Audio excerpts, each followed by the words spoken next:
안녕하세요, 김은호입니다. 반갑습니다, 여러분. 하하. 오늘은 아주 특별한 시간을 여러분들에게 소개를 시켜드리기 위해서 이렇게 제 바이크를 끌고 나와서 여러분들한테 소개를 시켜드리고 있습니다. 제가 좀 새로운 코너를 한번 만들어보면 어떨까라는 생각이 들어갖고 제 바이크를 끌고 촬영을 나오게 되었습니다.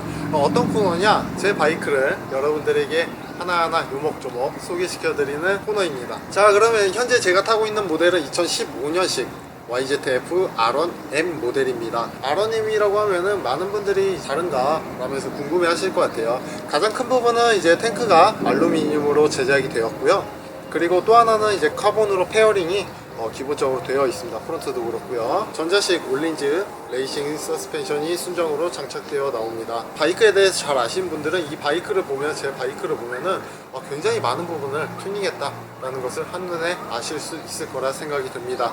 자, 그러면은 요목조목 알려드리기 이전에 제 바이크의 스펙에 대해서 먼저 알려드리도록 할게요. S1000RR과 R1과 땡R, R1000, 12R1000RR 이렇게 5가지를 비교해 봤을 때 그 중에 경쟁 모델이라고 할 수 있는 부분은 BMW S1000RR이겠죠. S1000RR도 2015년도 같은 시기에 풀페어링을 진행을 하였고요. IMU 기반으로 된 ABS와 TCS, BMW는 DTC라고 하죠. TCS가 순정으로 장착되어 나오고 퀵시프트가 순정으로 장착되어 나옵니다. 업다운이 되는, 그리고 전자식 스로틀이 채용이 되었죠. 이게 옵션으로만 비교해보면 R1이 조금 떨어집니다. IMU 기반으로 된 ABS와 TCS는 동일하게 적용이 되었지만 퀵시프트 같은 경우에는 업만 지원되는 퀵시프트가 장착이 되어 있습니다. 그리고 스로틀도 케이블 스로틀이에요. 전자식 스로틀이 아니고. 한 가지 다른 점이라고 하면은 2015년식 R1M 같은 경우에는 올린지 서스펜션이 순정 사양으로 장착되어 나온다는 점, 그거 하나가 조금 다른 점이라고 이야기를 할 수 있겠죠. 그리고 2015년도 당시에 풀 TFT 디지털 계기판으로 나온 바이크는 솔직히 이 바이크가 최초였어요. 물론 이제 그 이전에 1199 빠니갈레에서는 순정으로 이제 디지털 컬러 계기판이 장착되었지만 일제나 이제 BMW 이렇게 조금 낮은 등급의 모델에서 최초로 장착된 바이크는 이 바이크가 최초였습니다. 또 한 가지 특징은 이제 계기판 안에서 모든 것을 다 한눈에 볼 수가 있습니다. 브레이크 압력이라든가 또 RPM 게이지도 디지털로 표시가 되고요. 슈프트업을 하라는 슈프트업 포지션도 따로 나오게 되고요. 물론 S1000RR만큼 화려하게 한눈에 봐도 보일 만한 그런 슈프트업 포지션은 아니지만 그래도 보인다는 점 그렇게 참고해 주시면 좋을 것 같고요. 기어 이제 단수도 인디게이터도 똑같이 장착이 되어 있고 서킷에서 쓸 수 있는 계기판으로 또 변경이 됩니다. 1000rpm부터 15000rpm까지 이렇게 볼 수 있도록 설정이 된다고 합니다. R1M 같은 경우에는 GPS가 순정으로 장착되어 있습니다. 그래서 서킷에서 내 브레이크를 얼마나 썼는지, 엑셀을 얼마큼 열었는지, 리어 브레이크는 얼마큼 썼는지가 이제 데이터로 표시가 된다고 합니다. 그리고 서킷 한 랩을 몇 초 만에 돌았는지 또 기록이 된다고 합니다. 그거 말고는 특장점이라고 하면은 솔직히 S1000RR에 비해서 조금 밀리는 부분이 오히려 더 많다는 게 제 의견입니다. 그래서 제가 이 바이크에 그런 옵션들을 하나 둘 추가하기 시작했어요. 1000RR이랑 조금 다른 점이라고 하면 제가 2가지 모델을 전부 다 타보고 이야기해드린 거예요. S1000RR도 15년식을 제가 8000km 정도 주행을 했었고, 그리고 이 바이크도 2만 km 가까이 지금 주행을 하고 있죠. 2가지를 비교해 보았을 때 오히려 S1000RR보다 R1이 훨씬 더 매력적입니다. 그 이유 중 하나는 엔진이겠죠. 크로스플레인 엔진을 장착함으로 인해서 기통이 4가지가 있잖아요. 우리가 흔히들 생각하는 직렬 4기통 엔진은 180도 크랭크 엔진을 장착하고 있는데 이 바이크 같은 경우에는 이제 제각각 다르게 터지는 실린더를 채용함으로 인해서 뭔가 바이크가 조금 더 거친 마성의 매력을 갖고 있는 그런 바이크라고 굉장히 많은 분들이 아시고 계시죠. 그리고 고등간격 엔진에 대해서 굉장히 조금 착각하시는 분들이 있으신데 저 RPM에서 2기통으로 터지다가 고 RPM 올라가면 4기통으로 변환이 된다 라고 오해하시는 분들이 있어요. 전혀 그렇지 않고요. 기통이 1, 2, 3, 4 기통이 있다고 하면은 원래 직렬 4기통 바이크 같은 경우에는 1, 3이 같이 터지고 2, 3이 같이 터지고 빵빵빵빵 이렇게 터진다고 하면은 1, 2, 3, 4가 이제 부등 간격으로 터진다는 말은 한마디로 전부 다 제각각 다르게 터진다는 거예요. 완전 전부 다 제각각 따로 노는 느낌이라고 아시면 될 것 같습니다. 이런 부등 간격 엔진이어서 오히려 손해지 않냐라고 궁금해 하시는 분들이 있으실 것 같은데 모토GP에서 굉장히 유명한 선수인 발렌티노 로시가 이 바이크를 타고 이런 말을 했다고 합니다. 코너에서 RPM 영역대를 굉장히 미세하게 조정 가능한 시판 바이크 중에는 이 바이크가 최초였다라는 멘트를 같다고도 합니다. 그래서 R1이 해외에서도 그렇지만 국내에서도 인기 있는 차종이라고 분류가 되는 것 같습니다. 그거 말고는 솔직히 이제 장점으로 내세울 게 없네요.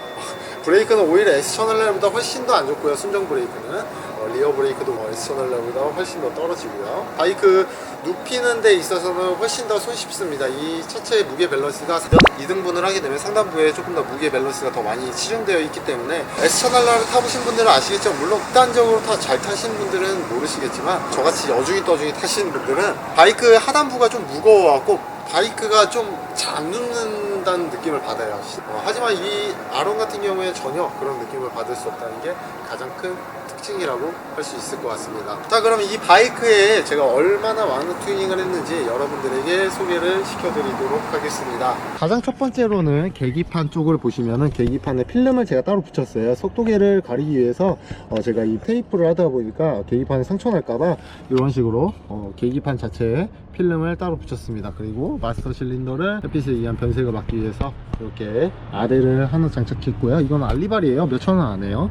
자, 그럼 가격적인 부분으로 이야기를 해드릴게요. 계기판 필름 같은 경우에는 3만원에 제가 알리에서 구매하고 장착을 했고요. 그리고 프런트 슬라이드와 리어 슬라이드가 장착이 되어 있습니다. 이거는 라이테크 제품을 사용하였고요. 가격은 25만원입니다. 그리고 프레임 슬라이더, 이거에 대해서 굉장히 모르시는 분들이 많으신데 얘가 하는 역할이 프레임 슬라이더예요. 많이들 듣고 놀라시더라고요. 프레임 슬라이더입니다. 그때 당시에 이제 야마에서 길렉스 툴링으로 순정 튜닝 부품으로 홈페이지에서 판매를 했었고요. 이게 얼마냐면 36만원 입니다. 그리고 니그립 패드, 테크스펙 니그립 패드가 장착이 되어 있고 이 가격은 한 10만원 정도로 생각하시면 좋을 것 같습니다. 그립 같은 경우에 제가 도미노 그립으로 변경을 하였습니다. 기존 순정 그립이 약간 미끄러지는 느낌이 있어갖고 도미노 그립으로 바꾸면은 약간 쫀쫀한 느낌이었고 오히려 더 재밌게 탈 거다 현혹돼서 구매를 한 제품입니다. 지금 2년째 사용하고 있는데 뭐 해진 거는 요 끝부분만 조금 해지기만 했고 가격은 6만원입니다. 그 다음에는 핸들 가드입니다. 핸들 가드 라이테크 제품이고요. 카본 핸들 가드 제품입니다. 이 가격이 27만원입니다. 다음에는 브렘보 19RCS 마스터 실린더를 변경하였습니다. 마스터 실린더를 왜 튜닝하냐 라고 궁금해 하신 분들이 있으실 것 같아요. 마스터 실린더를 이제 튜닝하는 이유는 밀면서 이 피스톤을 밀면서 브레이킹을 하는 역할이기 때문에 이 미는 강도를 조금 더 올리기 위해서 브레이킹 능력을 향상시키기 위해서 한 튜닝이라고 생각하시면 됩니다. 굉장히 많은 분들이 사용하는 19RCS 제품을 사용하였습니다. 이 리저브 톤까지 해갖고 총 65만원 을 사용하였고요. 그리고 밑으로 내려오면은 브렘보 캘리퍼가 한눈에 봐도 보이실 거예요. 브렘보 딱 봐도 보이잖아요.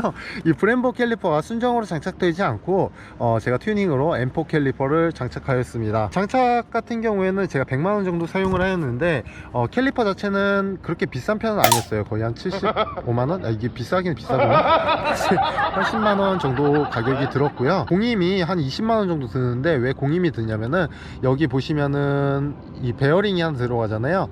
이 베어링 총 4개가 이제 CNC로 제작해서 만들어하고 넣었습니다. 베어링 가격이랑 장착 공임까지 해갖고 총 100만원 을 사용하였습니다. 다음에는 이제 머플러 이야기로 넘어갈 것 같은데 지금은 현재는 오스틴 레이싱 머플러가 장착되어 있습니다. 하지만 기존에 제 바이크를 보신 분들은 아시겠지만 기존에는 아크라포빅 머플러를 장착했었습니다. 아크라포빅 같은 경우에는 이 중통 Y자 관까지 해갖고 150만원을 사용하였었고요. 그리고 이 오스틴 레이싱 같은 경우에는 160만원 을 사용했습니다. Y자 관 포함해갖고 Y자관이 인코넬 제품이었고 가격이 조금 비싼 머플러입니다. 더군다나 오스틴 레이싱 머플러로 변경을 하면서 R1M에 들어가는 맵이 있잖아요. 그 맵을 오스틴 레이싱에 맞게끔 매핑을 다시 했습니다. 그래서 이 오스틴 레이싱에 최적화된 매핑으로 현재 들어가 있는 바이크고요. 다음에는 언더카울, 여기 보시면 풀6라고 적혀 있는 걸 보실 거예요. 튜닝에 대해서 조금 생소하신 분들은 풀6가 뭐하는 회사요? 라고 궁금해 하실 것 같은데 모든 바이크의 카본 파츠들을 조금 정교하게 잘 만드는 회사로 굉장히 유명합니다. 이 언더카울이 이쪽부터 이쪽까지 나오는데 이 언더카울 같은 경우에는 순정이 아니고, 순정은 원래 여기 조그만한 철판대기 하나가 들어갑니다. 들어갑니다. 여기 이 정도 들어가나? 이 정도 이렇게 들어갑니다.